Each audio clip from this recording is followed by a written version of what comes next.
So good morning, everyone. I'm Tom Lombardo, the Center for Future Consciousness. And this is another webinar in our series of webinars on the evolution of science fiction. Before I start the actual webinar for today, I wanted to make an announcement, which is that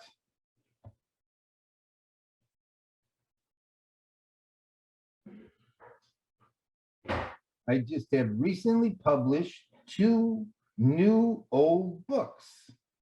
And when I say they're new, they just came out, published through the Center for Future Consciousness and Amazon, but they're old books. And I'm going to tell you a story because they've never been published before. About 25 years ago, when I first started teaching my first course on the study of the future studies, I ended up writing a textbook over a period of about 2 or 3 years for that course, a comprehensive overview of all of the different dimensions of the future, pulling together research and ideas from future studies and other areas into this big book, which was very comprehensive and was very, very cosmic. And for one reason or another, I ended up never publishing it. And I always thought I should publish it. And so last week, it went up on Amazon, The Odyssey of the Future. And a few years after that, I did a more in-depth study of the future of science, technology, and the cosmos, which was not published either. And in conjunction with publishing The Odyssey of the Future, I've just published The Future of Science, Technology, and the Cosmos, which actually was completed, I think, in 2002. Odyssey of the Future was 97. And the second one, actually, even though the first one was cosmic, the second one got even more cosmic. And I changed my mind about a variety of things between writing the first one and writing the second one. So they're available if you're interested. On one hand, all of the ideas, research that went into them is dated, but they still have a lot of interesting stuff in them. And they're big pictures of the study of the future and the future of humanity. And in fact, in the second one, the first one too, I get into the future of the universe as a whole. So I just wanted to make that announcement ahead of time here. Part of the reason why I slowed down the last couple months in doing the webinars was I had to finish these up and get them out. And I want to thank Terry for helping me to learn how to use Amazon Publishing, which I was able to do and get these books published. I'm going to come back to the second one in particular as I talk today, because we'll be talking about the 1980s and talking about science and technology in the 80s and the 90s. And there's some things I want to say a little more depth about that second book. But when I wrote these books, Cyberpunk was a very visible form of science fiction that had gained a lot of popularity by then, and I talk about cyberpunk actually in both books. So today we're going to be doing Module 15, the 1980s, Part 3, Women Science Fiction Writers and the Emergence of Cyberpunk. And I had mentioned early on that there were some trivia questions. Some people got them already. But one that no one was able to identify is who among the authors today was the great-great-grandson of the great German philosopher Hegel. And we will come to him. And he was a professor in mathematics. And he's still alive, and he's a really crazy character. No, it's not Stephen Baxter. Yeah, I just had a little comment out of the peanut gallery. It was Stephen Baxter. It isn't. Okay. So anyway, so today it's women science fiction writers and the emergence of cyberpunk. And we're going to jump right into the women science fiction writers of the 1980s. And we're going to start with Vonda McIntyre. And in the previous webinar, I had highlighted, when we talked about new wave science fiction, the rise of the feminist or women's voice in science fiction with Ursula Gwen and James Tiptree Jr. and Johanna Russ. And continuing into the late 70s and into the 1980s, the feminist perspective on science fiction and women science fiction writers continued to gain momentum. And in the late 1970s and into the into the 1980s, there were a number of very noteworthy women science fiction writers and very noteworthy science fiction novels that won various awards that were written by women. And the first one I'm bringing up today is Vonda McIntyre. Vonda McIntyre wrote back in the mid-70s a very interesting story, which I read back then, called Of Mist and Grass and Sand, which won awards and got a lot of attention. And it was the story about this woman healer with mystical powers that had 3 genetically engineered snakes that she used in healing people. And the names of the 3 snakes were Mist and Grass and Sand. And one of them was a rattlesnake, one of them was a cobra, and one of them was an alien snake who injected venom into the patient's body that produced a variety of pain-killing and psychedelic types of experiences. And at the end of Mist and Grass and Sand, Grass, the alien one, snake, is inadvertently killed by people who are afraid of it and think that it's dangerous. And a couple of years after that, Vonda McIntyre continued the saga, and now in novel form, Dream Snake, and Dream Snake was Grass. And Dream Snake won the Hugo, it won the Nebula, and it won the Locus Award in 1979 or 78, actually, as Best Science Fiction Novel of the Year. And it continues the tale of this woman healer, this mystical healer who used snakes to cure people in this post-apocalyptic and bizarre future reality on the earth. And the whole story centers around her going in search of a replacement for Grass, who had been killed in the story of Mist and Grass and Sand. And it's a very lyrical and otherworldly kind of tale, very, very literary, very interesting, very moving. And in the end of the story, she discovers that the alien snake that she was in search of a replacement for actually belongs to a species that has 3 sexes as opposed to 2. And she has various travels along the way, and she typifies something we're going to see in women science fiction writers in the novels and stories that they wrote in the 1980s, where the central characters are not men, the central characters are all women. And indeed, these women are very strong and capable characters, protagonists, in contradiction to the weak vision of the woman, the emotional woman of the 1950s, 1940s kind of vision of women. And so this was a very popular novel And Vonda McIntyre was part of what is referred to as second generation feminist writers. And this was her great achievement in her career. Now, Vonda McIntyre kept writing science fiction after Dream Snake, but Dream Snake is the first one to recommend as novels of the period to read.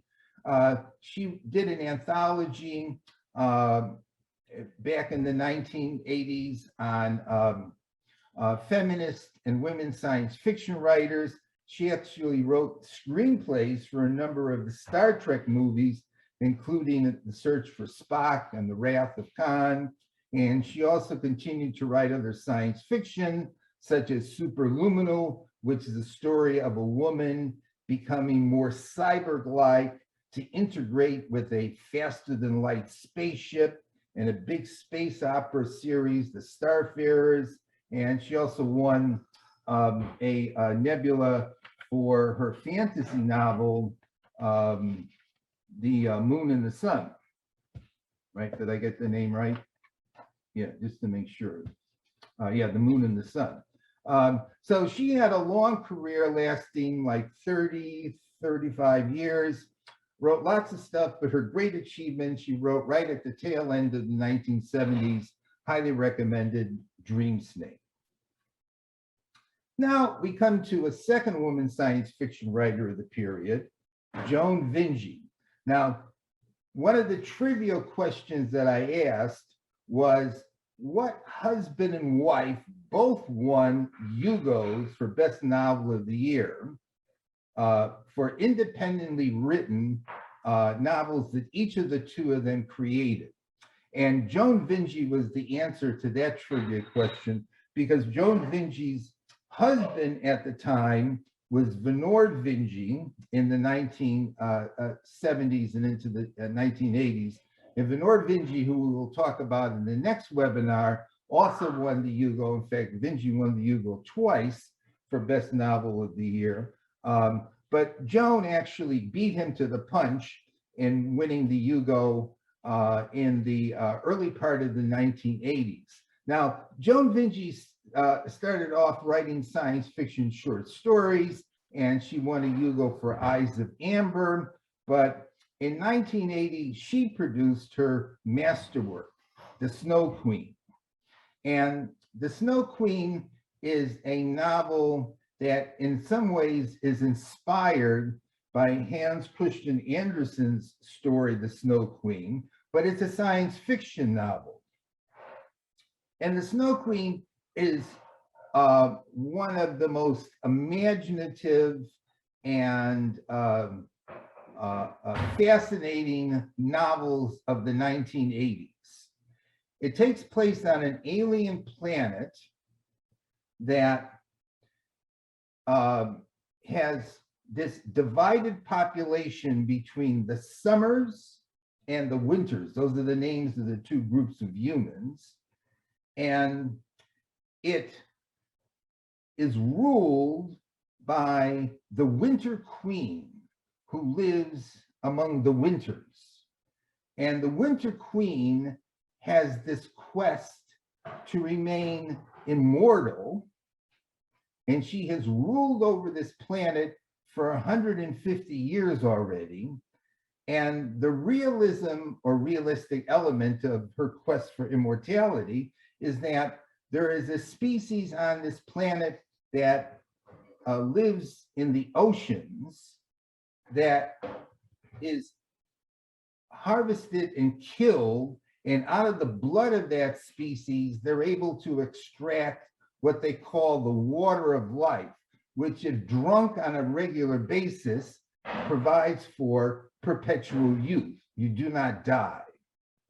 And the Winter Queen has been alive and stayed young for 150 years and doesn't want to give up her throne when the festival comes where the planet has to go into a totally different kind of reality than it was in before.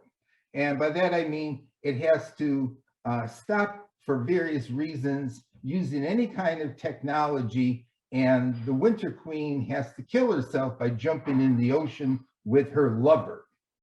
And what the Winter Queen does is that she creates a clone of herself, which she hopes will become the Summer Queen through the period when the summers rule as opposed to the winters rule.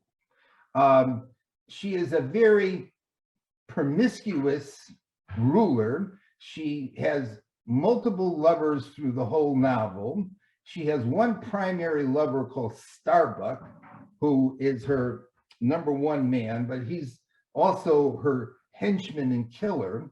And the whole novel pivots on this effort on the part of the Snow Queen or the Winter Queen to keep herself immortal through having a clone, and the clone not wanting to go along with it. The central characters, again, are females, the Winter Queen or the Snow Queen, and the clone who is called Moon. And it is a combination of planetary science fiction, world building, the strange of the world. It has 2 main seasons that last for 250 years. It has elements of fantasy archetypes in it. It's got a lot of technology, and it also has a very fascinating and decadent, gigantic city on this planet.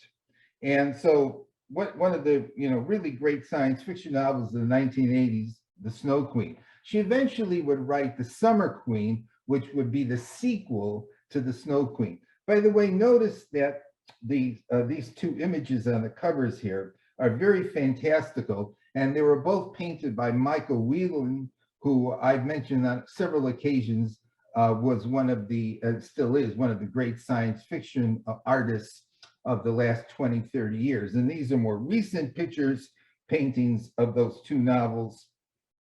They came out back a lot earlier. The Snow Queen came out in 1980, and The Snow Queen won the Hugo for Best Novel, and it won the Locust for Best Novel. And it's a second novel that I would highly recommend if one is interested in reading great planetary romance, a very inventive alternate society with lots of different strange customs, the quest for immortality, and a totally manipulative and despicable central character, the Snow Queen.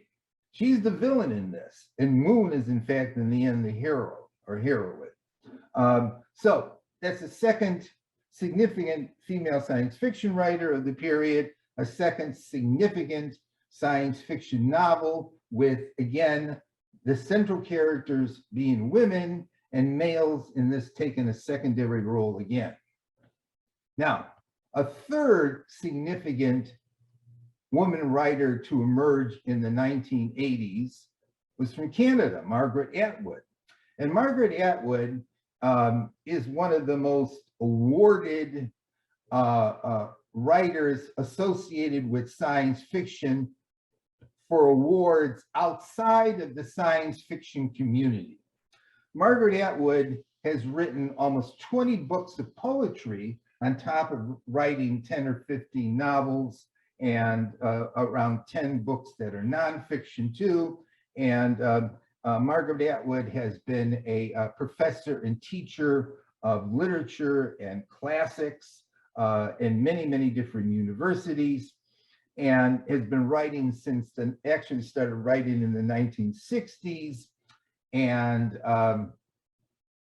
is one of the most well-known science fiction writers, and we'll come to if she's science fiction, in popular culture.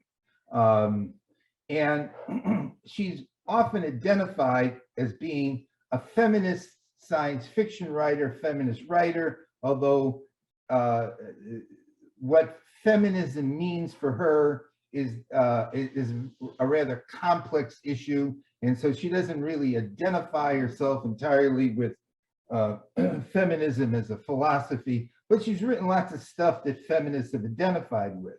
And interestingly, in 2017, her most famous book was the biggest selling book on Amazon of any book for that year in 2017.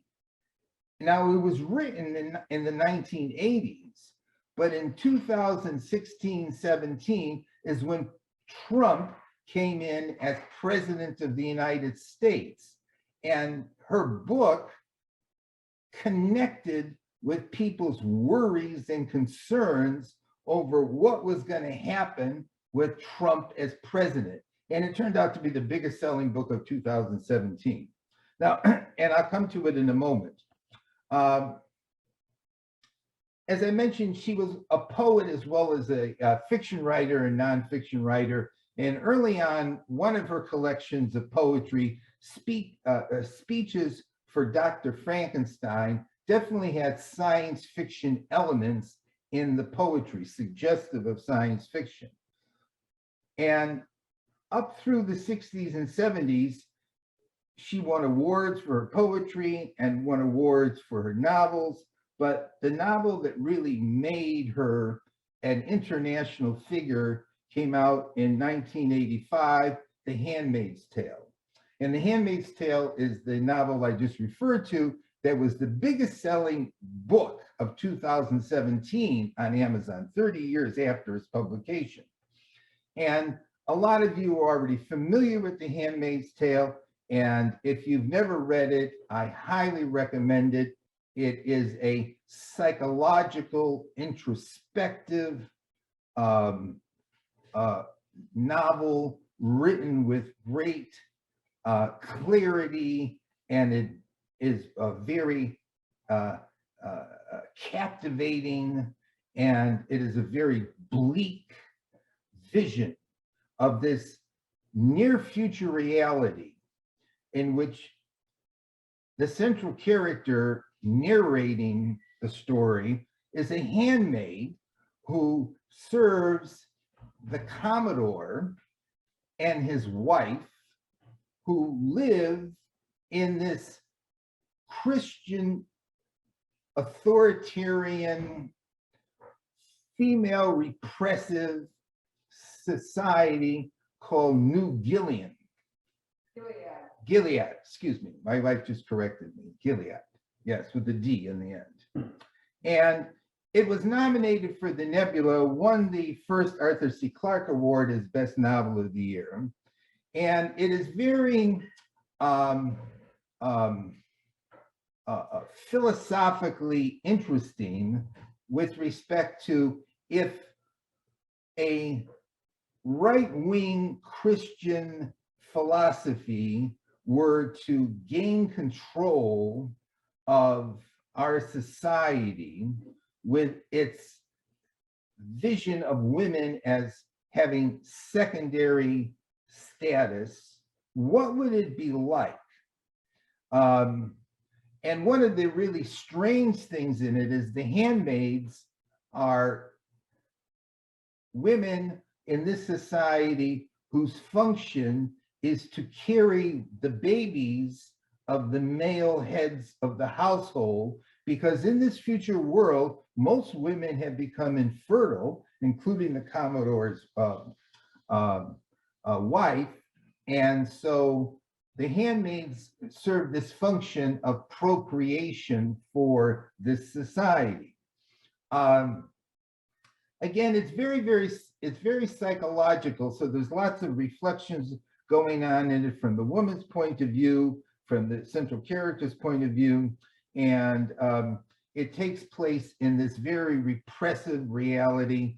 And interestingly, at the end of the novel, it's not clear if the woman gains her freedom or is going to be exterminated because of her rebellious behavior and her association with illegal activities going on within this society.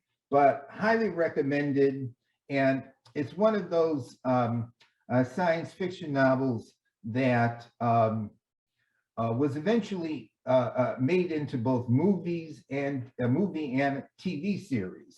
Now, after she wrote Handmaid's Tale, she wrote another significant science fiction novel, Oryx and Crake, which is a post-apocalyptic novel in which bioengineering has produced deformed and subhuman characters, and there is a prostitute in it, and there is various nefarious characters, and it is a very dark, another dark vision of the future, which was written, let's see, actually it wasn't written until the beginning of the 21st century. But The Handmaid's Tale is her classic one, and as I mentioned, they eventually turned it into a TV series. And here's an interesting shot of her together with Elizabeth Moss, who played the handmaid in the TV series. And along with a Hulu ad, the future is a fucking nightmare. If you haven't watched the TV series, this TV series is very good. It goes way beyond the novel because it's run for, I think, 3 or 4 seasons now. It's less introspective than the novel. There's a bit more action in it, but it definitely captures the feel of the novel. What was it, last year or the year before, Atwood finally wrote a sequel to The Handmaid's Tale called The Testaments, which is actually, in this case, told from the perspective of 3 different women in this imagined repressive, Christian repressive future society where we have, the United States has lost its power, at least in the area of New England, and carries this tale through a bit further.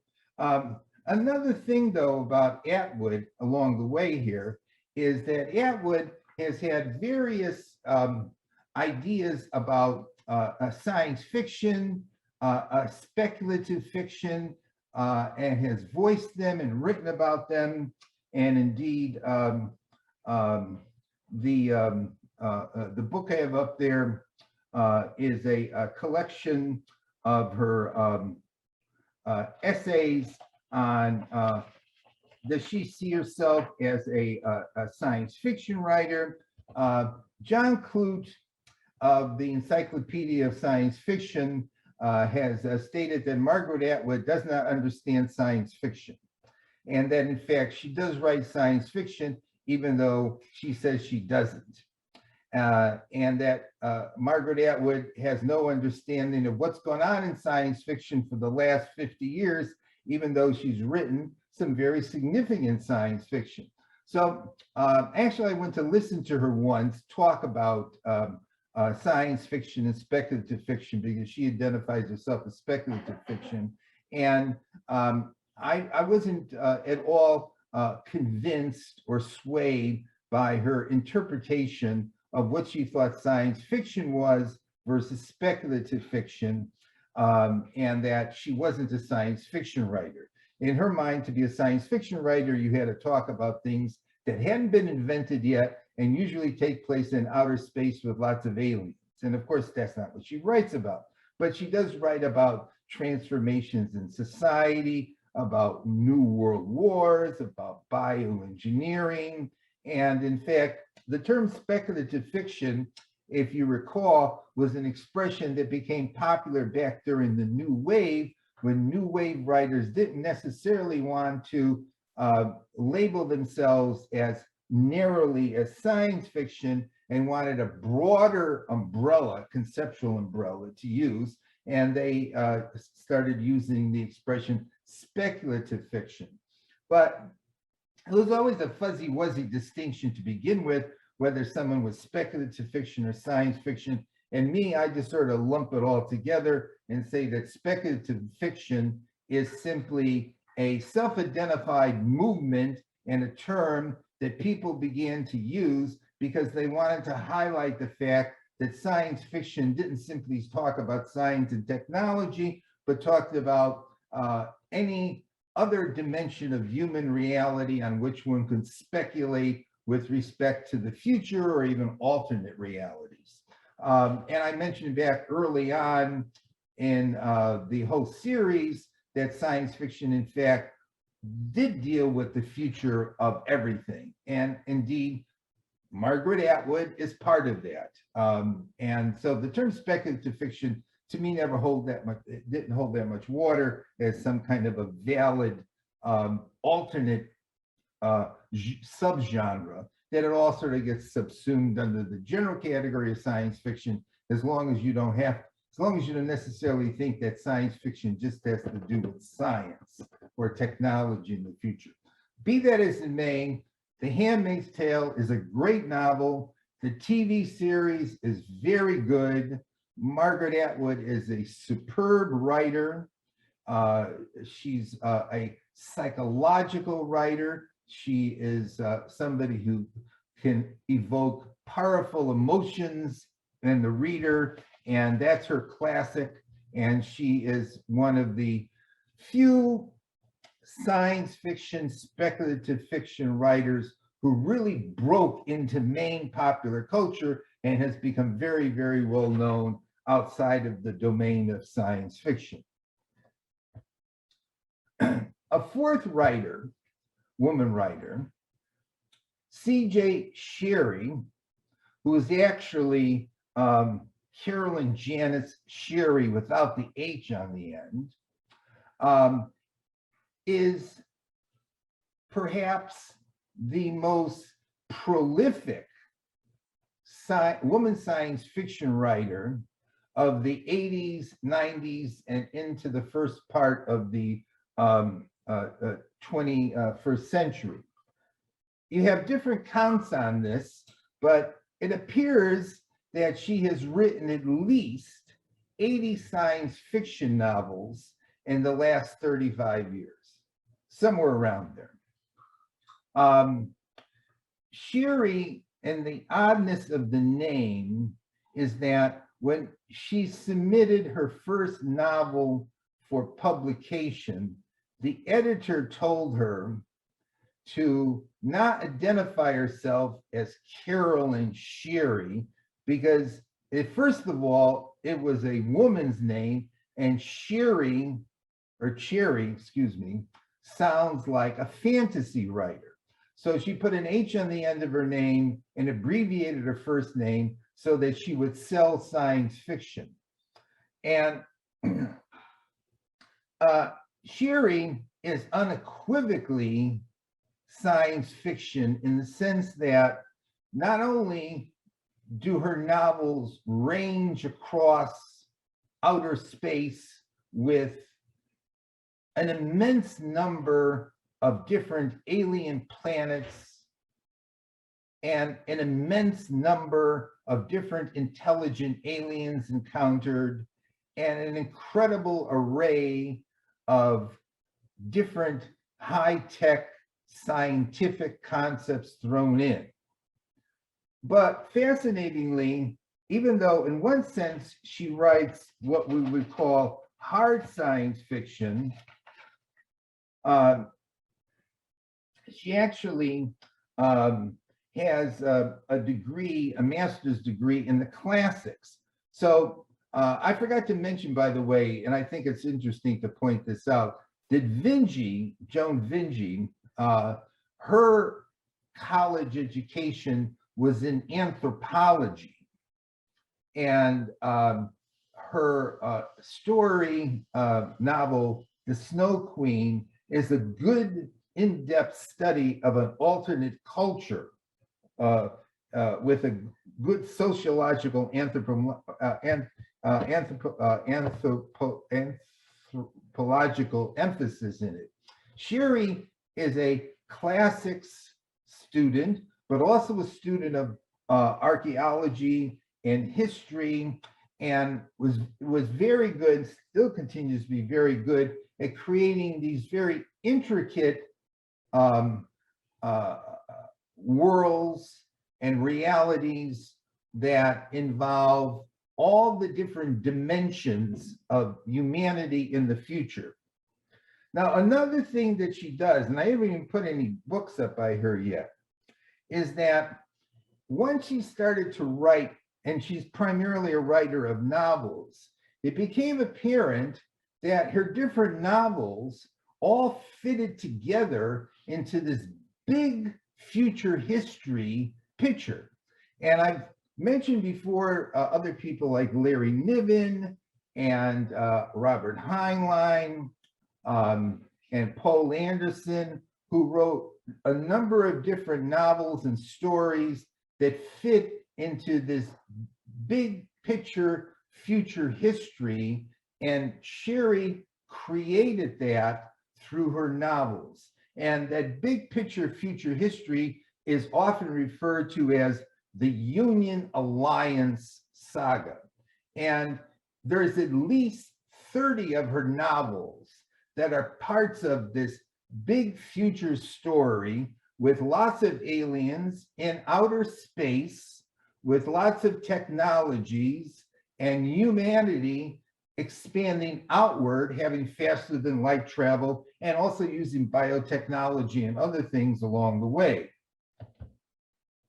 Her first two series, The Chronicles of Morgaine and The Fated Sun, became part of this big future history, taking place on other planets, involving aliens, involving time portals. A lot of her short stuff up here, I just put this up in case you're interested, the collected short fiction of C.J. Sherry. But The Chronicles of Morgaine and The Fated Sun were the first 6 novels that fit into this big future history. Then she won a Hugo, and she won a Hugo for Best Novel of the Year for Down Below Station. And Down Below Station takes place on a space station in the 24th century, I think it is. And it's part of this future history that she's beginning to develop. Yeah, 24th century. And it's noteworthy because Sherry brings in politics and economics and weaves it into her visions of the future, as well as technology, as well as human society. And she weaves it in the sense that we have different factions, different political, economic, military factions, which are in competition with each other over determining the fate of humanity. And while they're doing all of that, they're making contact with aliens and other planets, and they're having all kinds of different adventures along the way. And she continued with additional novels in the whole series, the Chinor saga, which was part of the Union Alliance. And the Union and the Alliance are the two forces in humanity's future who were in basic competition with each other, one of whom was conservative and one of whom was expansionary. So we have that same conflict that we see in human society between those who want to maintain the status quo and those who want to keep the earth as the center of power, and those who want to move outward and transcend and go beyond the past. And biotechnology works itself into this because, in fact, humans in the future are going to start to, of course, manipulate and alter and enhance themselves in various ways, and indeed create superhumans and geniuses of different types that are as a product of our biotechnology. And then she wrote, and this is usually considered to be her masterwork of the 1980s, Cytine. And it has been published as 3 volumes as a trilogy, or it could be published, it's been published as a single big monstrous novel. Same thing happened with Heliconia by Aldous. You could buy the whole thing together, which is a monstrosity, or the 3 separate parts of it, which are the betrayal, the rebirth, and the vindication. And this is a story about a genetically engineered human of the future who has incredible mental powers and involves this ongoing economic, political, psychological conflicts for power in the future, and forces for stability and control versus forces pushing toward innovation and further development. And that became her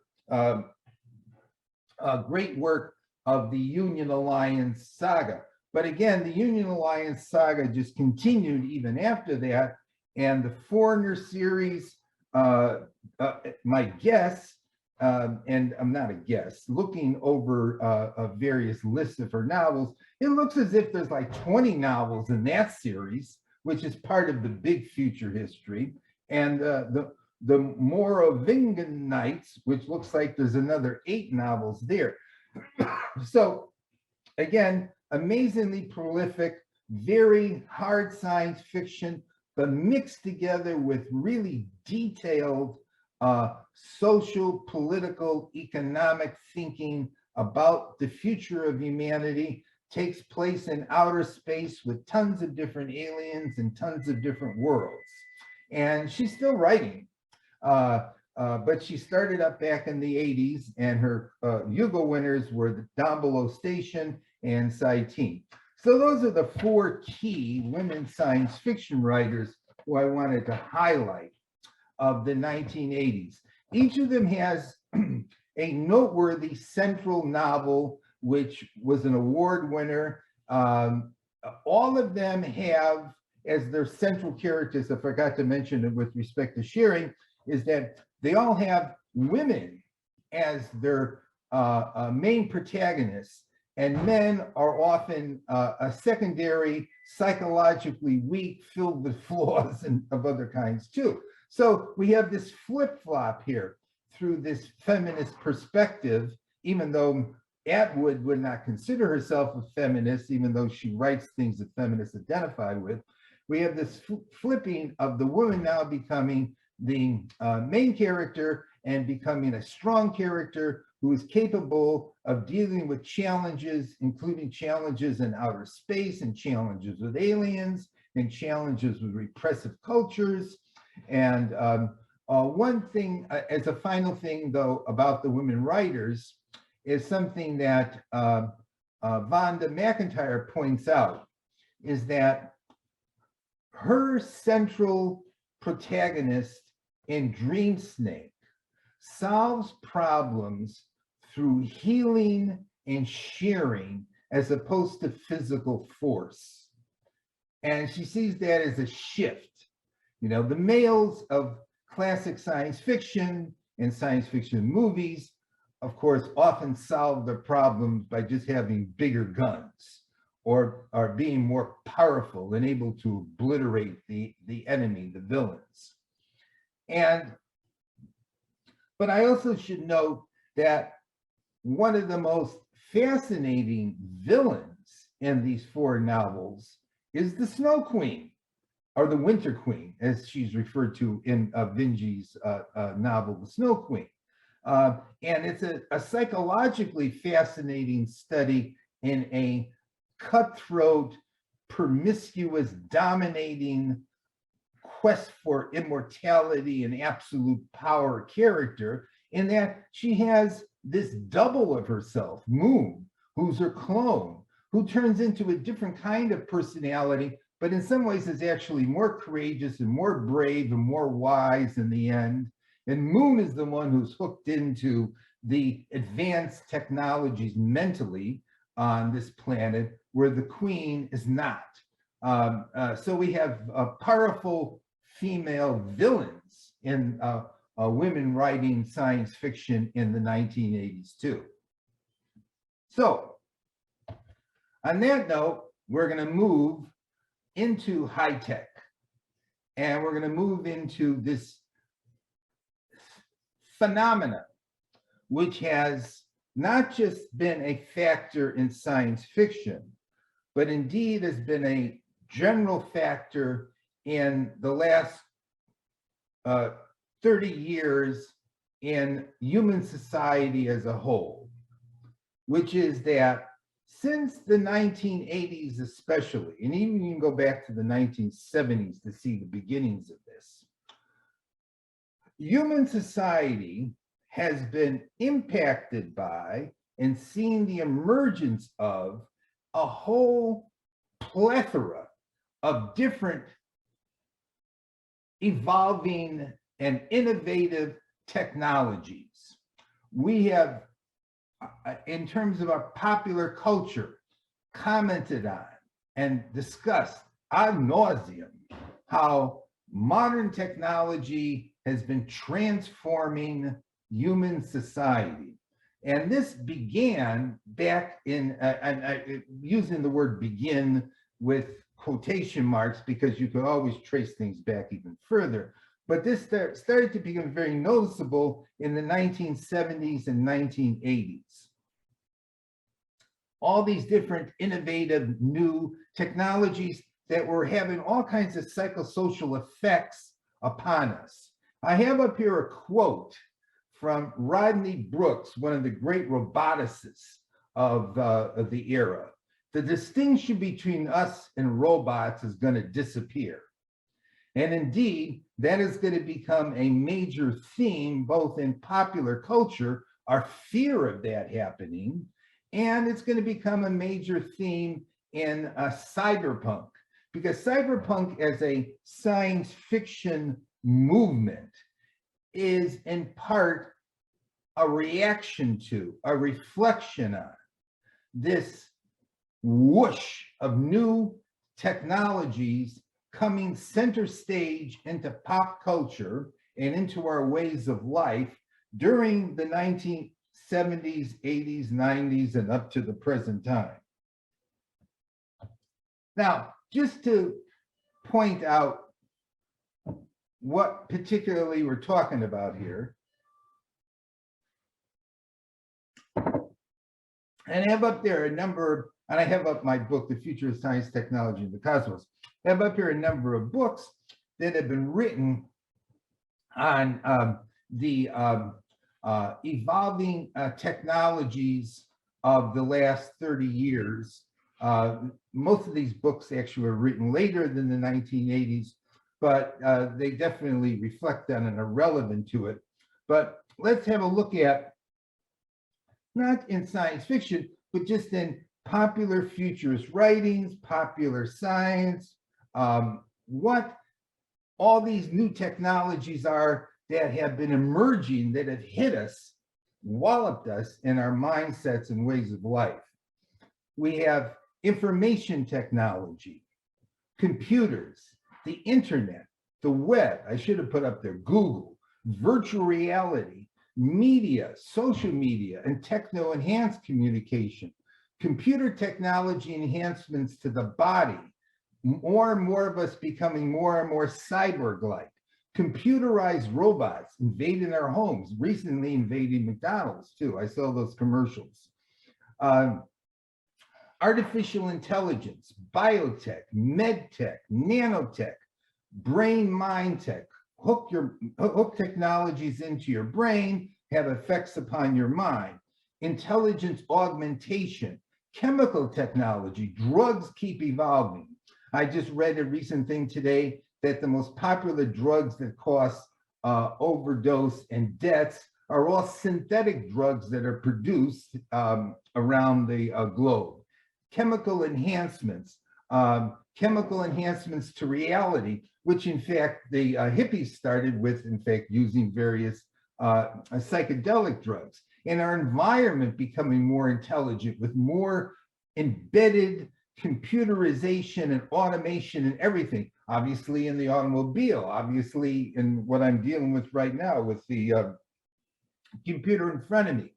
And futurists have talked about, anticipated a lot of this over the last 20, 30 years or more, actually going back to the 1960s, and talked about how computers are going to develop, how robots are going to develop, what our high-tech reality will be like in the future. What is the social impact on all of us? Note that we are communicating with each other as a trivial thing right now, even though we are very far away from each other, in fact, and often in different continents, real time.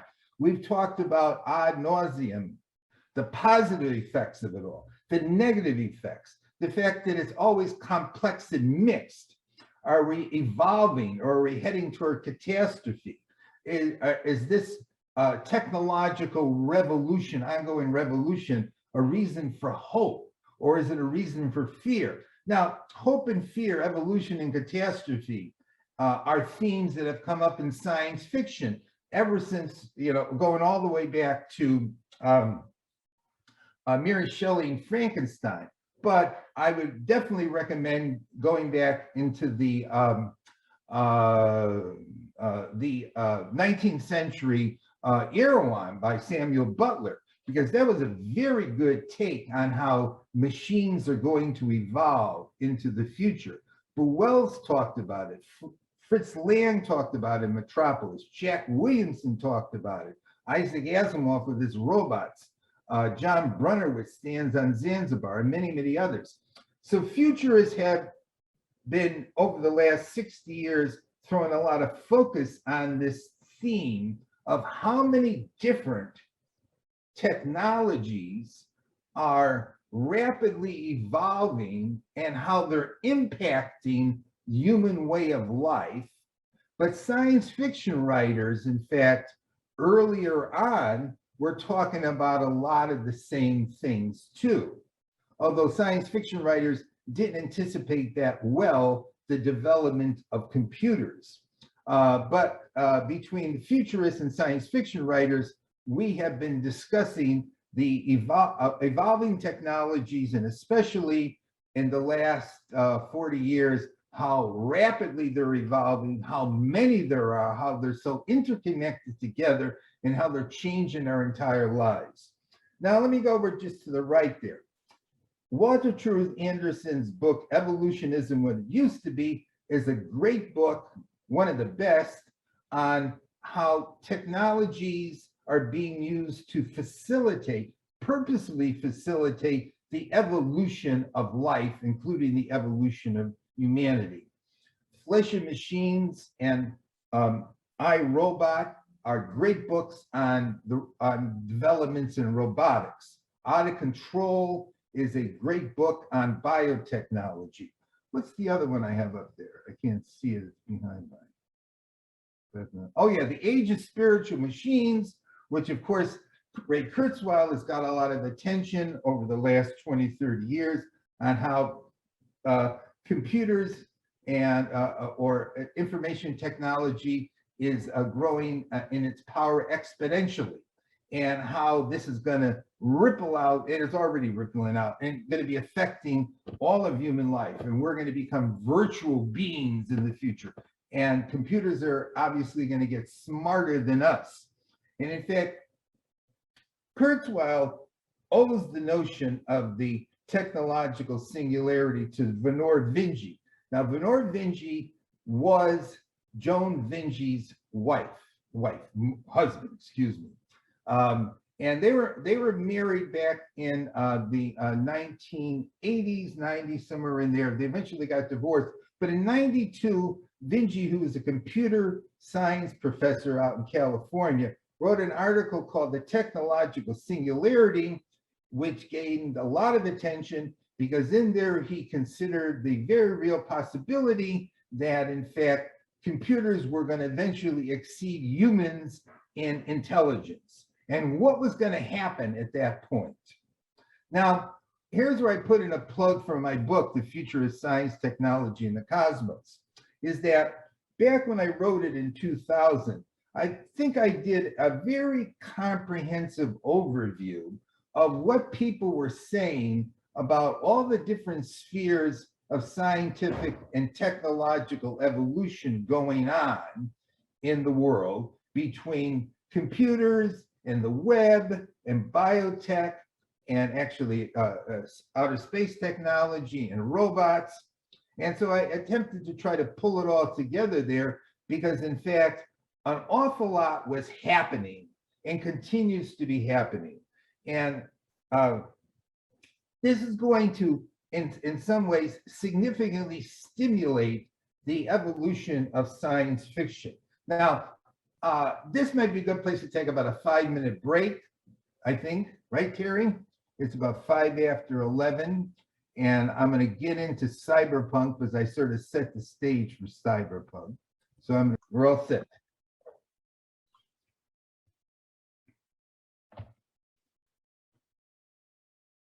So let's turn to cyberpunk. And cyberpunk is a movement within science fiction that, among other things, was a reflection of the apparent accelerated advance of technologies, multiple technologies, and how it was impacting and could impact human life. Now, I have up here as a subheading on this opening slide, pushing the envelope or the metaphysics of reality, because I think that cyberpunk opens up a new form of reality that is virtual reality, which in a sense is a kind of ontological jump beyond the reality of our physical, psychological world that we exist in now. This new dimension opens up in which we can immerse ourselves in, become part of, we are in it intrinsically if we become beings in that reality.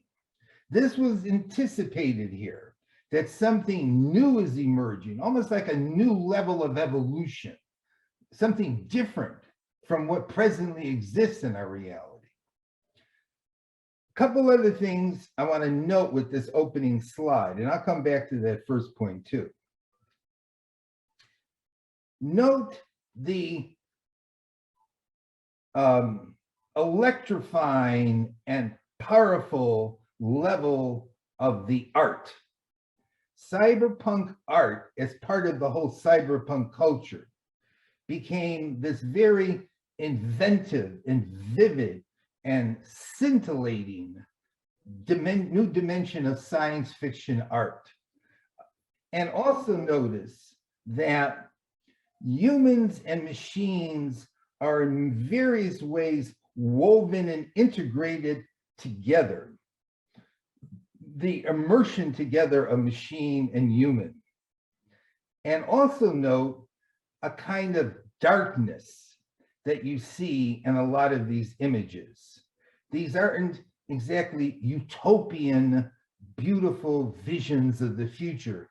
These are rather often sinister and bizarre and strange kinds of visions of this cyber computerized high-tech meshing of humans and machines.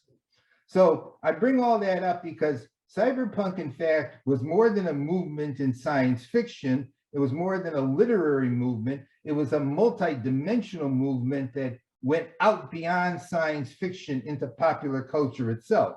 And you find in cyberpunk the art, the literature, the emergence of videos, the emergence of this, cyberpunk music. So there's a whole way of life here, a whole way of thinking, of being.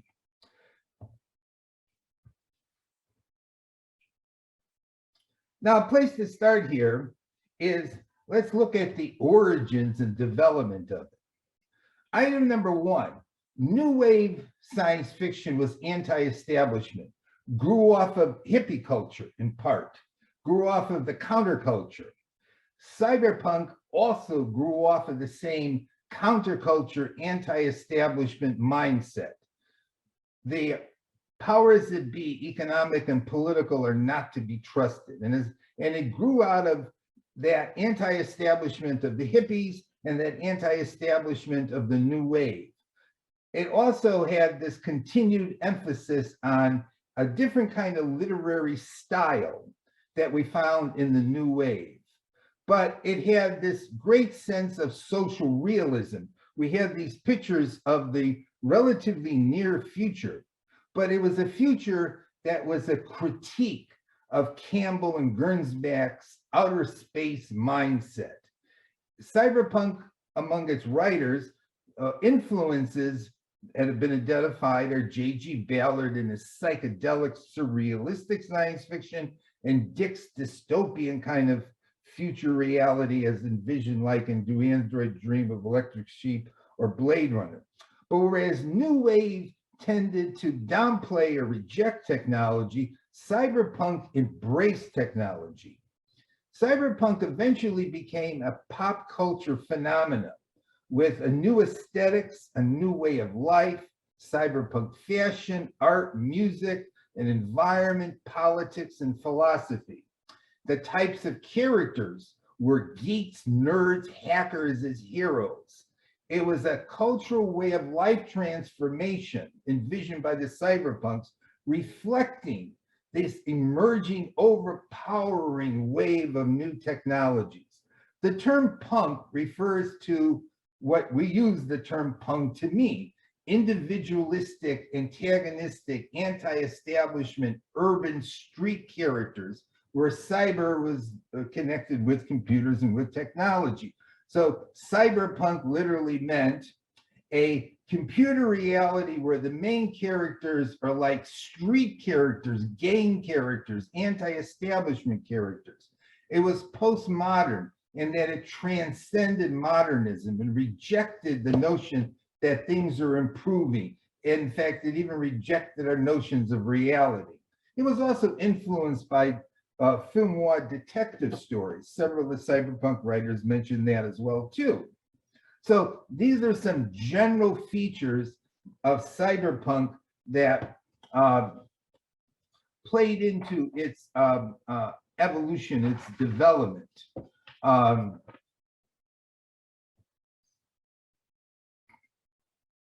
But as some other noteworthy points here on its origin and development, people who look at cyberpunk say that you could start to see the beginnings of it in the comics, like with Judge Dredd and the bleak reality that was envisioned in Judge Dredd comics. But the key germinal event was back in a Texas science fiction convention in 1982. A panel discussion was organized titled Beyond the Mirror Shades, a look at punk science fiction. And three participants in that panel discussion were William Gibson, Bruce Sterling, and John Shirley. And those three individuals had in their minds this revitalization of science fiction, a rejection of traditional science fiction. They eventually connected up with Louis Shiner and Rudy Rucker as number 4 and 5 in this axis, this network, where they were self-consciously attempting to create a new science fiction movement, and where they had a certain amount of resonance among them as to what this science fiction movement would be like. But it was also had international flavors because people could turn to Akira, which I mentioned is a significant movie of the 1980s, originally a manga series and then a manga series, and then as a film in '88. And in case you haven't seen that movie definitely in 1982 and 1988 has lots of cyberpunk features in it, with an urban setting, with a street gang, with dark, sinister forces behind the scene. The term cyberpunk, though, seems to have been coined by Bruce Bethke in a story in 1983. Within a year, Gardner Dozois, who was a science fiction editor, began to popularize the term and referred to cyberpunks as self-willed aesthetic school of bizarre, hard-edged, high-tech stuff. The first people in popular culture who identified themselves as cyberpunkers were hackers and musicians. So this was beyond just simply something going on in science fiction. And people often note that in 1987, we had Max Headroom came out, which was a science fiction TV series, lasted 1 season, which was cyberpunk in its feelings and its quality. So that's a bit about some of the history, some of the origins of it. But let me sort of get a little more into the meat and potatoes of it by asking, what is this all about? What is cyberpunk all about? What is its philosophy? And I have up here a bunch of other covers of some magazines and some books. If you've never read it, as a great introduction to the incredible richness of the cyberpunk movement, I would read Mondo 2000, which came out in 1992. And it's subtitled A User's Guide to the New Age. Cyberpunk, virtual reality, wetware, designer aphrodisiacs, artificial life, techno-erotic paganism, and more.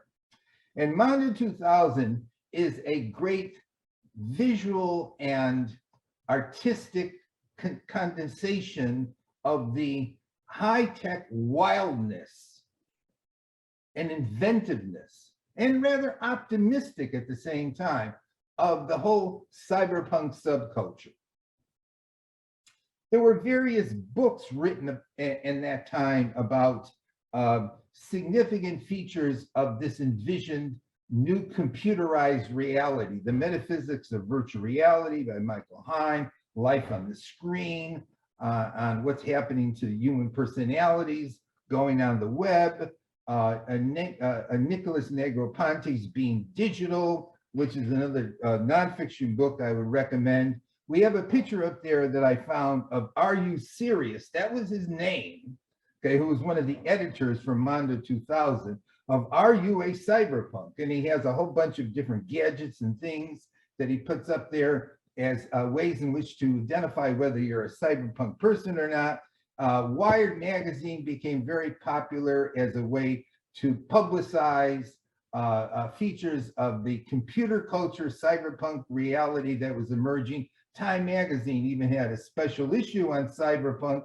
I don't know the date of that magazine. I should have looked at it before I put it up here. But virtual sex, smart drugs, and synthetic rock and roll. A futurist subculture erupts from the electronic underground. And so the philosophy and way of life of cyberpunk was definitely getting highlighted. I got a William Gibson up there from a cover of Wired magazine too, was getting highlighted both in magazines, was getting highlighted in various interesting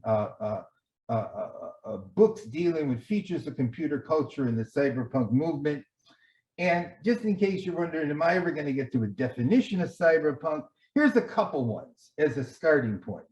Cyberpunk is a subgenre of science fiction in dystopian futuristic settings that tend to focus on a combination of low life and high tech, featuring futurist technological and scientific achievements such as artificial intelligence and cybernetics, juxtaposed with social collapse or decay.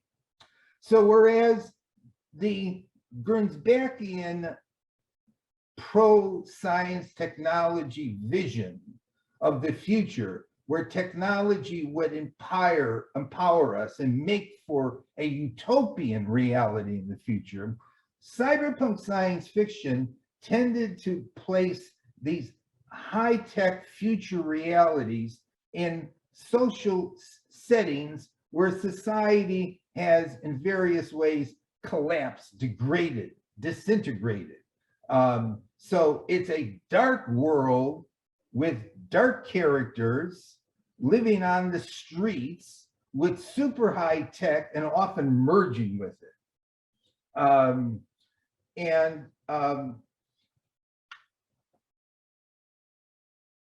Bruce Sterling has a much quicker definition of cyberpunk, which is cyberpunk is the unholy alliance of the tech world and organized dissent. That's a very quick definition of it from one of the authors, architects of the cyberpunk movement. So to add into that definition, I would put in that Cyberpunk envisions an open, transcendent, alternate, imaginative reality with a shift from outer space to a techno-facilitated inner space. It occurs in virtual reality, in consciousness. It occurs in the minds of characters. Cyberspace, a term that was coined by Gibson, a virtual reality universe. In fact, to quote Gibson, and on a definition of cyberspace, and cyberspace is where a lot of the action takes place in cyberpunk. Cyberspace, according to Gibson, is a consensual hallucination experienced daily by billions of legitimate operators in every nation by children being taught mathematical concepts, a graphical representation of data abstracted from the banks of every computer in the human system, unthinkable complexity, lines of light ranged in non-space of the mind, clusters and constellations of data. Now you pick apart that definition. Cyberspace, the world of virtual reality, this other reality that's emerged here, created by technology, created by computer technology, that I can go into, participate in, get drawn into and overpowered, literally. Cyberpunk ends up blurring the distinction then between fantasy and reality, something we see today.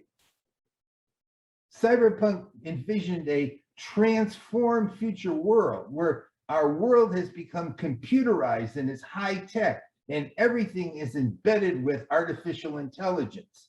Its prose tends to be info-dense and complex. And instead of us associating science and technology with something which is abstract and non-emotional, it's energy dense too. It's Dionysian in its field. And I'll come back to that one because that's an interesting one. Cyberpunk both reflected what was going on in popular culture and influenced popular culture, because the images that developed in cyberpunk science fiction ended up having an impact upon our culture at large and actually generated a popular cultural movement. Cyberpunk often involves the infusion and integration of the biological and the technological, where technology invades our bodies and our minds.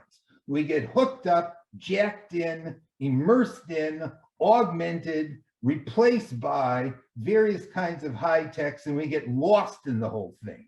And the distinction, and Gerald points out it's not quite the same thing, the distinction between the human and the robot begins to disappear. Our personalities, though, become flexible, diverse, ambiguous. We don't really have these singular, steadied heroes who know who they are and what they're doing, because in fact, our heroes, or the main characters in cyberpunk novels, often are confused people who have multiple identities, who have been impacted by it. In fact, if you look at like Mondo 2000 on one hand and other cyberpunk publications, it's questionable whether technology is empowering us or enslaving us. But clearly, cyberpunk will often show individualistic and anarchist kinds of movements against global powers. The world has been taken over by the big capitalist regimes. It sometimes is pessimistic about computer technology. It's often very pessimistic about political corporate powers who try to control technology, and it's because of that very dystopian. Bottom line, you could say cyberpunk is a weaving together of computers, computer culture, the web or the net, VR, and urban night counterculture. It's a world of hackers, rebels, and geeks. And this is a new kind of image, a new kind of science fiction that begins to emerge in the 1980s, stimulated and led by certain significant science fiction writers who actually knew each other and came together and tried to, in fact, create this new kind of science fiction. Now, one significant story that was published in 1981 by William Gibson, and this is one of his first stories, was the Gernsback Continuum. Now, this he wrote before he wrote Neuromancer.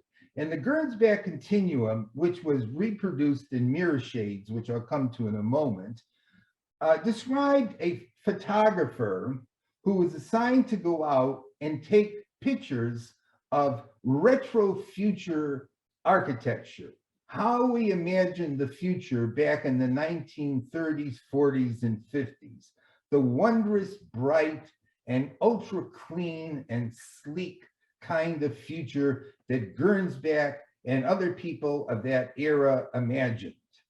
And he starts taking pictures, and after a while, he starts seeing visions of this alternate future.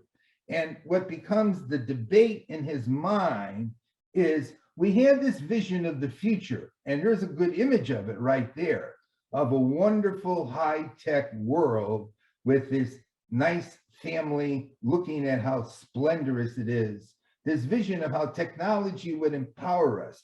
And in Gibson's, in this character's mind, that is not the future that emerged from the advances in science and technology, which took place between the time of the 1940s and 50s up to the present. A totally different kind of future has emerged. And he refers to the other alternate future, which didn't emerge, the Gernsback Continuum, but the future he exists in, the reality he exists in, is not that kind of reality at all. And that's a very good statement by Gibson in a short story written in '81 about how the future did not turn out to be the way we first envisioned it to be. Instead, and here's an introduction to the prose of cyberpunk.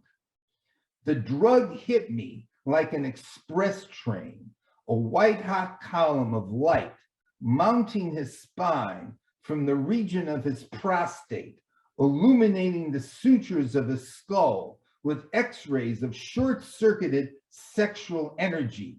His teeth sang in their individual sockets like tuning forks, each one pitch perfect and clear as ethanol. His bones beneath the hazy envelope of flesh were chromed and polished, the joints lubricated with a film of silicon.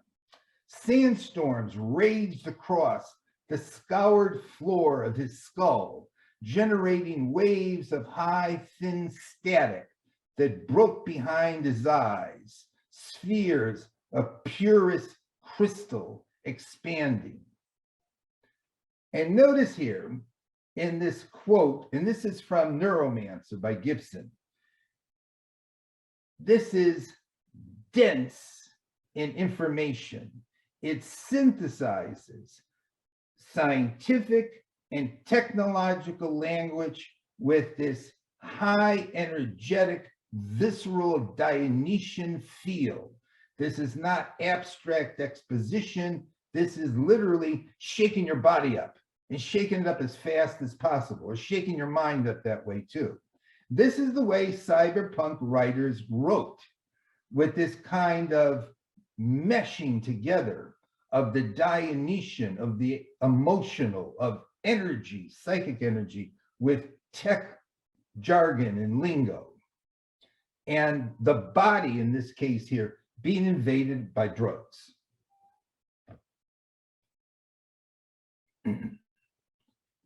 Now, William Gibson is usually credited with being the inspirational center of the cyberpunk movement.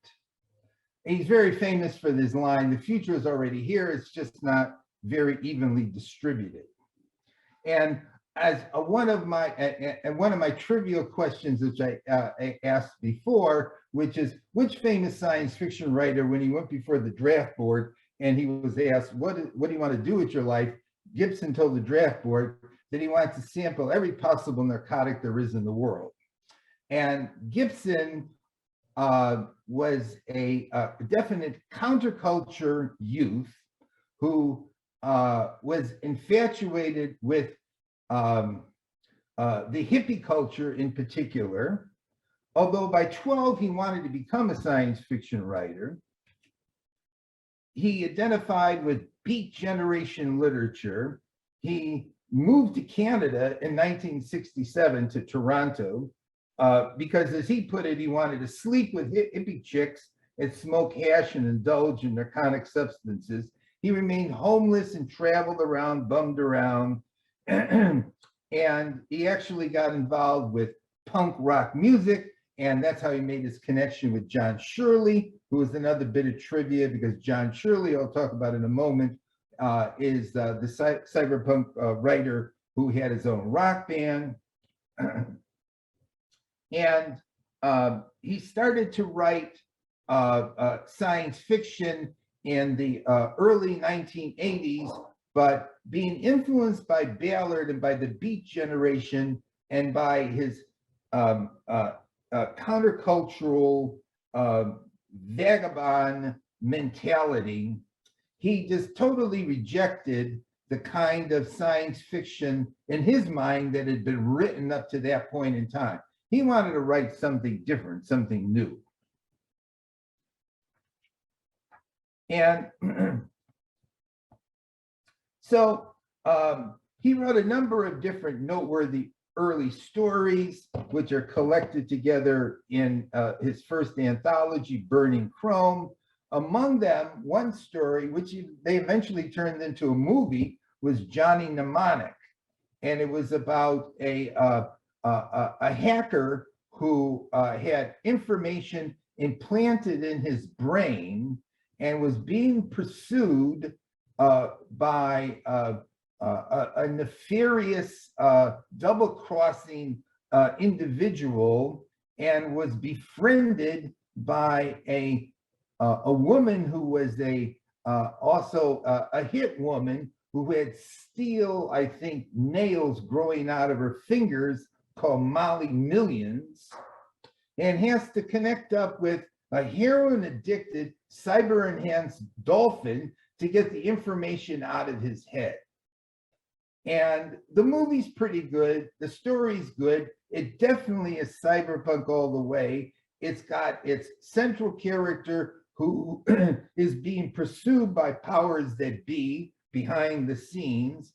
It's an urban setting to the whole thing.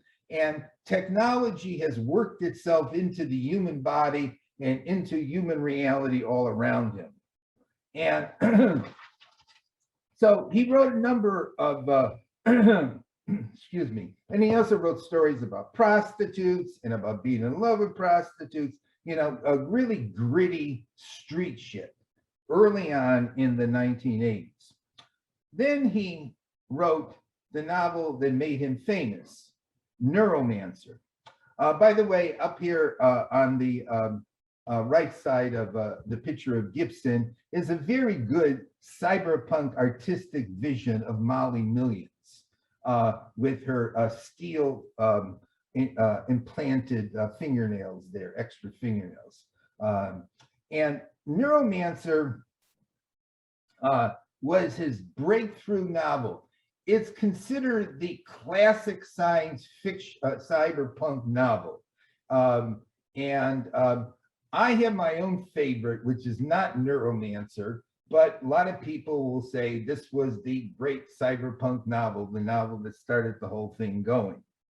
And Neuromancer, Gibson said he rewrote the beginning of it 12 times because he wanted to make sure that when it got published, he wouldn't feel shame and embarrassment over what he produced. And along the way, as he's writing the thing, he went to see Blade Runner, the movie, and realized that the kind of image of the future, the dark, urban, decaying, high-tech image in Blade Runner was the same kind of image that he had in Neuromancer. And so he thought for a while, well, there's nothing original about my novel, and maybe I shouldn't even publish the damn thing. But he eventually did publish it. And Neuromancer is about a drug addict who stays drugged through half of the story, half of the novel, intermittently, who has had his brain damaged because he jilted some company that he was working for as a hacker, and then is recruited by Molly Millions and this mysterious set of other characters behind the scenes. And he is supposed to go look for this consciousness inside of the computer network of the world and get it for his client. He eventually discovers that what he is trying to track down is the mind of a super AI, Wintermute, and the mind of a second AI, Neuromancer. And Wintermute's goal is to unite himself or itself together with the second AI and create this super AI. But along the way, he has to interact with marijuana smoking, drug abusing, murderous characters. And he stays, as I mentioned, drugged half of the time. And eventually his consciousness gets replicated, and Molly gets captured, and then she gets freed. And it's a very adventuresome story that it takes place in a reality which is definitely techno-infused, but also filled with low-life, despicable characters, super powerful AIs, and lots of drugs. And I noticed that all along the way through reading Neuromancer. And I read through that twice. And after reading through that novel twice, you know, it definitely was written by someone who knew drugs. Interestingly, as comments go, Gibson knew very little about computers and computer technology when he wrote this, but this became the great cyberpunk novel. It is listed as one of the 100 greatest English-speaking novels of the 20th century. It became internationally popular. People identified with it. They said, yes, this is what we all are feeling. This is what the world is turning into. They made it into videos, into graphic novels. It is sold colossally well, and Gibson has been writing science fiction ever since. He wrote 2 sequels to it, Count Zero and Mona Lisa Overdrive, where we keep encountering other low-life characters, other villains, other seedy realities, AIs. We get into lots of mystery, like it was in Neuromancer, what the hell is going on in the whole thing. And I'm not going to talk about all of Gibson's science fiction because it just keeps going past the point of Neuromancer and what are referred to as the Sprawl trilogy, which are Neuromancer, Count Zero, who's a character, and Mona Lisa Overdrive. And this takes place in the relatively near future, where all the way from Boston to Atlanta is entirely urbanized. And that's the Sprawl, in which a lot of the 3 novels take place. But we'll come back to Gibson when we come back to the 20th century. Like I said, Gibson keeps writing, and he kept writing after Neuromancer. The second key figure in this, Bruce Sterling, who became friends with Gibson back in 1982, was like the theoretical mouthpiece for cyberpunk.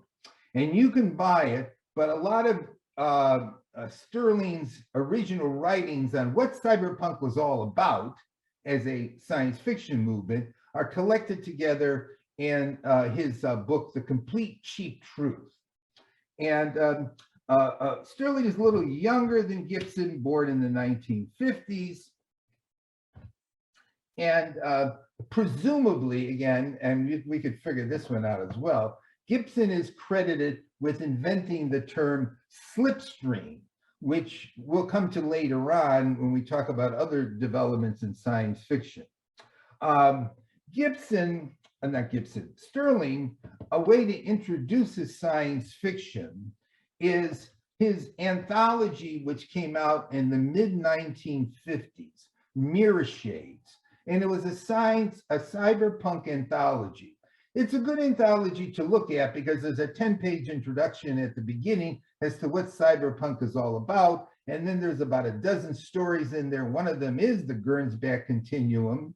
And another one I'm going to come back to a little bit later on, John Shirley. But the closing story in the book written by Sterling and by Shiner is called Mozart in Mirror Shades. And highly recommend reading that story because it involves time travel where people of our era, or sometime in the near future, have invented time travel technology, having run out of natural resources, decide to go back in time and suck up the natural resources of past eras. And the story centers in the city of Salzburg, where Mozart lived in the 18th century.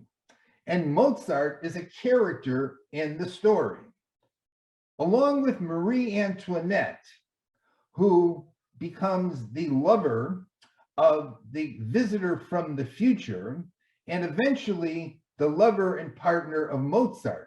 And as you see here, we have a picture of Mozart with sunglasses, reflecting glasses on.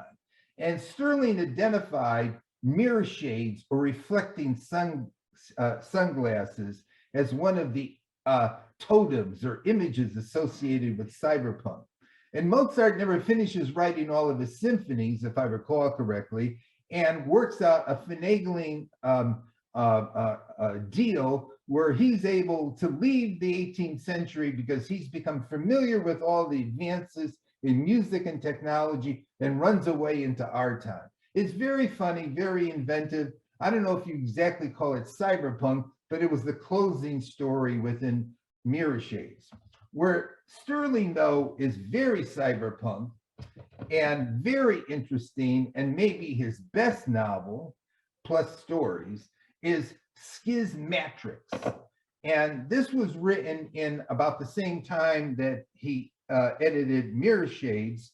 And I have three different images up there because there was the novel Schismatrix, there were a series of stories collected in the book Crystal Express, and then in Schismatrix Plus, the stories are put together with the novel because they all pertain to a near future reality in which we have put up a whole slew of artificial satellites around the moon, and we have a central character that goes on a cosmic adventure beginning from one of the satellites on around the moon, who has been technologically and chemically and psychologically enhanced, and he is a shaper. And this future world envisioned by Sterling involves the shapers who are changing humanity through biological and psychological transformations, and the mechanists who are fighting against them, who are changing humanity through mechanical augmentations. So it's a future vision of how humans are going to attempt to purposefully evolve by either biologically transforming ourselves or technologically augmenting ourselves. But this guy, given his psychobiological enhancement, is able to realize different levels of consciousness. And so the book has, and the stories have an interesting psychological feel to it. Usually people will say Islands in the Net, which is a near future combination political, economic, computerized vision of a disorganized future reality, considered to be his best novel. Although reading it versus Schismatrix, I would go with Schismatrix as opposed to Islands in the Net. But Islands in the Net did get nominations for Best Novel of the Year. It might have won the Locust, if I recall correctly. And it's a good, complex vision of an Earth future, near future, with lots of transformations having occurred politically, economically, et cetera, and the technological too. Then he got together with Gibson and he wrote The Difference Engine in 1990. And I'm not going to talk about The Difference Engine now, because The Difference Engine actually starts another, and is connected with, I'll put it that way, another new subgenre in science fiction, steampunk. And steampunk I'm going to talk about during the next webinar as opposed to now. But Sterling has kept writing, got nominations for Holy Fire, for Distraction. Some Hugos that he's won for stories are in A Good Old-Fashioned Future, and he's written books about contemporary reality and predicting the future in Tomorrow Now and The Hacker Crackdown. And I have a good friend who is a futurist who really, really loves Bruce Sterling. And Bruce Sterling has a very complex and intricate mind that both with a sense of great initiative and a sense of great imagination, and is still very active today. But a key figure in the cyberpunk movement. Okay, now we come to him. And who is this? This is Rudolf von Bitter-Rucker. And these are some of his paintings. Notice how kind of primitive and also colorful these paintings are. And Rucker is a PhD in mathematics and is a highly regarded figure globally in his mathematics nonfiction. In fact, the first book I read by him, long before I read anything of his science fiction, was a really great book, Infinity and the Mind. And if you want to really read a great book on deep speculative ideas regarding infinity and the mathematics of infinity, really good book to read. It's got great reviews. He was also one of the co-editors in '92 of Mondo 2000, which I've mentioned already. And he is a very colorful and polymathic kind of mind, from being an artist to being a professor of computer science and mathematics, and written tons of books in that area, to being a pop culture commentator. And he is the great, great, great grandson of the great German philosopher Hegel. According to him, Rucker, though, in science fiction, wrote, okay, oh, excuse me, I forgot to mention this. And he's also wrote some philosophy of life books, like Rudy Rucker's Nested Scrolls, which he wrote, I think, right after he had a stroke, and The Life Box, The Seashell, and the Soul, which he wrote back in the some point, I forget when, more relatively recent. What Gnarly Computation Taught Me About Ultimate Reality, the Meaning of Life, and How to Be Happy. Okay. He's got lots of interesting videos, by the way, up on his website. But the thing that in my mind, his science fiction accomplishment that's really, really good is the Ware Tetralogy. And the Ware Tetralogy came out as 4 novels in the 80s and then into the 90s, collected together with this very fascinating cover of brains with sunglasses on, software and realware and wetware and freeware. Now, this is unquestionably not only from an inventive point of view, right up near the top. It is also one of the funniest science fiction novel series I've read. Up there, if not equaling Life, the Universe, and Everything, The Hitchhiker's Guide. And Rucker, on his homepage, summarizes this, 800-page monument of imagination.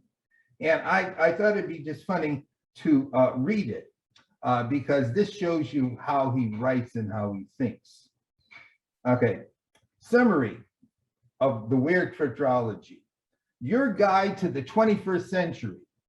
It starts with software, where robots bring immortality to their human creator by eating his brain.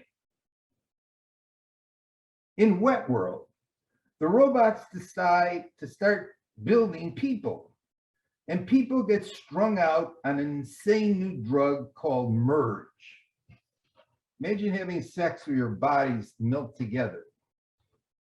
In freeware, the robots have evolved into soft plastic slugs called moldies, and some human cheese balls, a term he coins, want to have sex with them. The action redoubles when aliens begin arriving in the form of cosmic rays. And with ReAware, the humans and robots find a wormhole with God inside. Learn the art of direct matter control, that's materialized matter with your mind, get whacked out as usual, and find true love. And that's how he summarized the weird tetralogy. I can go into a lot more depth with it. The main character at the beginning is the inventor of intelligent robots, which he produces through natural selection as opposed to creating and inventing them. But he's got a bad heart. He lives in Florida, and he's a what does he call himself? He calls himself a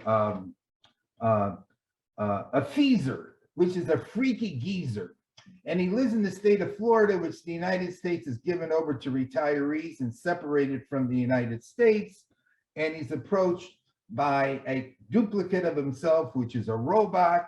And he's asked to come to the moon to partake in this in immortality, where his own creations are going to give him a new body. But various things occur along the way, and the robots get eliminated. But when they get eliminated, they have this scum that forms on their bodies from the virus that eliminated them, which evolves into a synthetic version of a human robotic synthesis. It's just an on and on hilarious piece of work. And as I mentioned already, they invent this drug which breaks down the rigidity of one's body temporarily, and you can merge with another body when you're having sex together. So just hilarious, imaginative, lots of stuff in it, and very inventive ideas from a brilliant mind, and highly recommend it.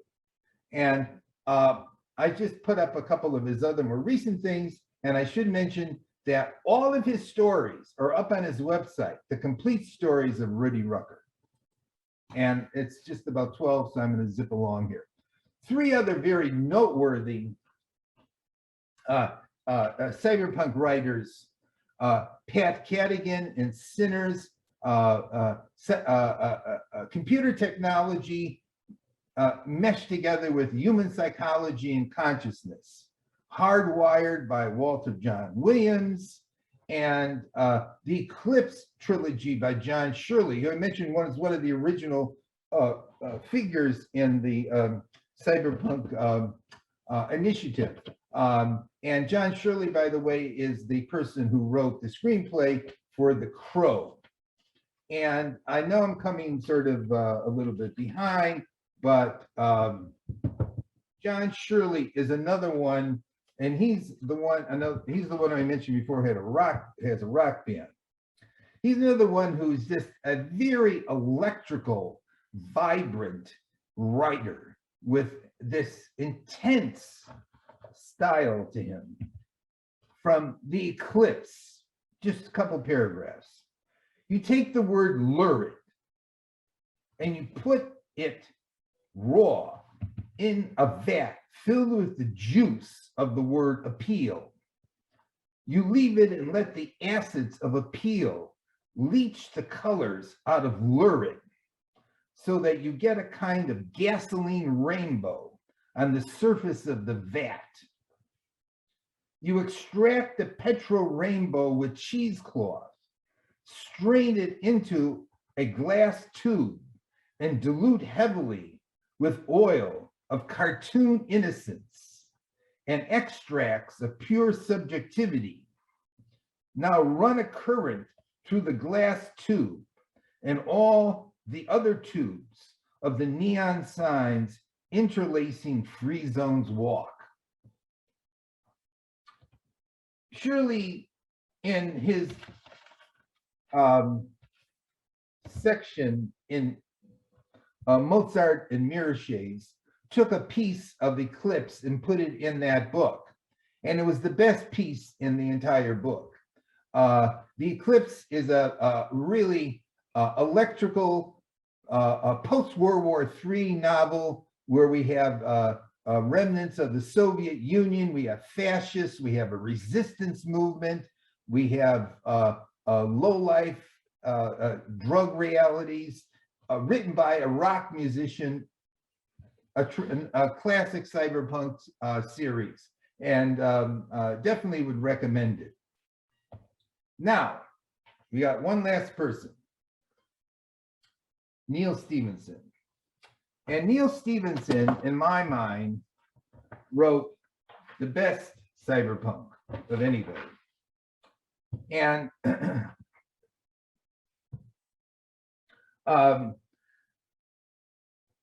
he had written a couple novels in the 80s before he wrote Snow Crash.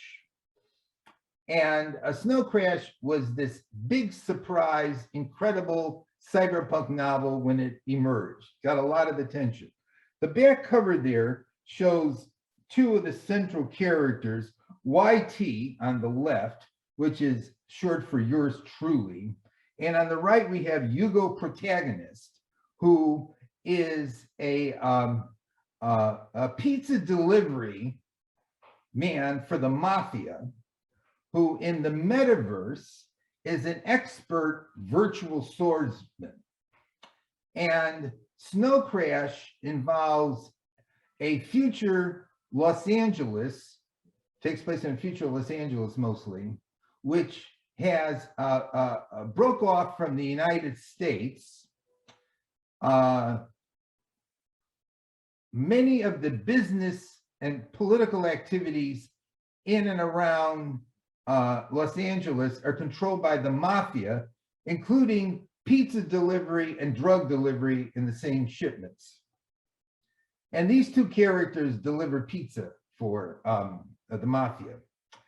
And they become involved in this crazy adventure, which involves this computer virus called Snow Crash coming on the scene, which crashes computers, fries the minds of hackers who interact with it, and seems to be connected with the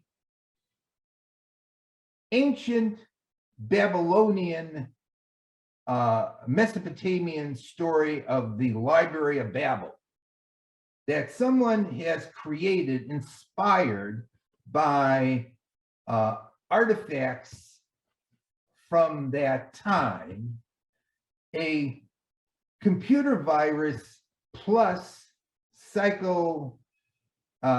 mechanical devices that is going to disrupt everybody's consciousness and gain control over all the computers as well as all the minds in and around Los Angeles, if not further. And this nefarious plot is being orchestrated by a corporate head of a giant media group and a right-wing religious Christian fanatic. And Hugo and YT have to contend with this effort to destroy the metaverse, which Stevenson invents as a term for a virtual reality in which you can go participate in it virtually, and is this reality that's one street wide that extends for 60,000 miles or something in virtual reality. And the energy level and the inventiveness in the story is the asymptote of cyberpunk, if there ever is a asymptote of it anywhere. It's a story, a novel that is loved by people. And I have been talking about the 1980s for, this is the third session here. There's three novels that I would pick out as the best novels of the 1980s in science fiction. And one of those three is Snow Crash. The first one I already talked about back a time ago was Speaker for the Dead. And the third one that I rate the highest of any novel, oh, excuse me, I shouldn't say 1980s because Snow Crash actually came out in 92. And the other one that I would list that I'm going to talk about in a moment was also by Stevenson as well. But Snow Crash is a great trip, very inventive. I tell people, you know, read good science fiction, good cyberpunk, high tech, great characters, inventiveness. This is a novel to read. And it also has in it these creatures called rat things, one of whom is named Fido. And Fido at the end turns out to be the hero of the whole novel, or at least the last part of the whole novel. Fido is great. Fido could run at 150 miles an hour, and he ends the novel in a bang. Finally, though, the last one I'm going to mention is Neal Stephenson's, not next novel, but the novel after that, The Diamond Age. And of all the novels I talked about during this period, I think the Diamond Age is the best one.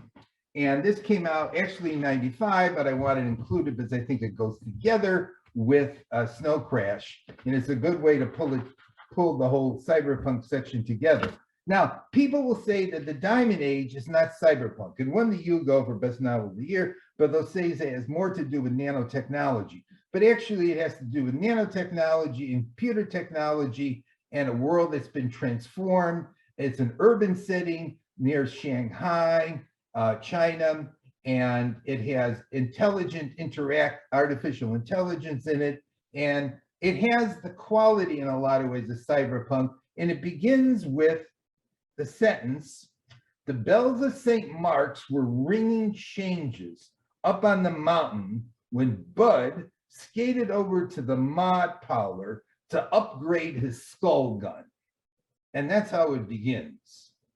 And Bud turns out to be a significant character in this because he's a criminal and he inadvertently participates in getting the whole plot going.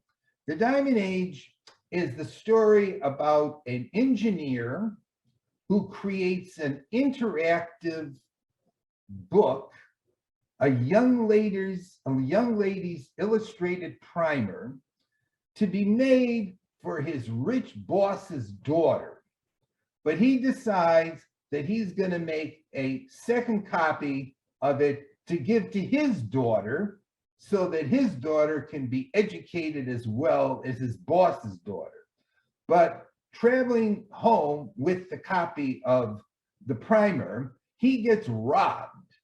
And it ends up where that copy goes to this young little girl who lives in a poor setting in the city, the urban area near Shanghai, Nell. And Nell takes to the primer and evolves as a human being and develops this great sense of enlightenment and wisdom, and it is one of the great wisdom narratives in science fiction. It's a high-tech narrative. It involves a young girl, Nell, who goes on this psychological social journey.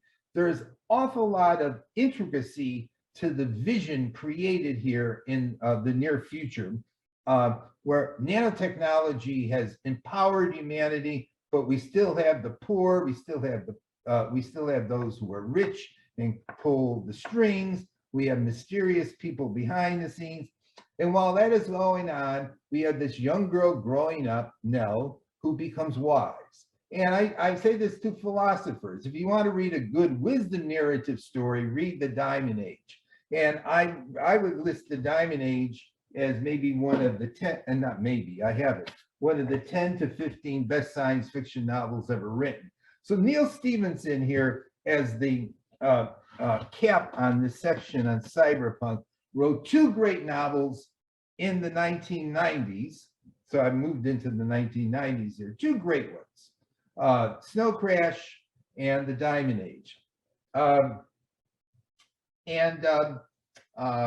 was going to say one last little thing about that. Oh yeah, okay. That sort of brings me to an end for today. I was going to talk about some of the artists of the 1980s and 90s, but we're sort of ended up at 12:15, and that's probably enough. Maybe I'll talk about the next time. I'm going to take a little break this summer, and we'll do the 1990s. Let me see. Hold on. Don't. Okay. All right. Just one last little slide. Next one we're going to do is the 1990s, the farthest reaches of space, time, and mind. And I think in the 1990s, we got a whole slew of these immense cosmic visions in science fiction.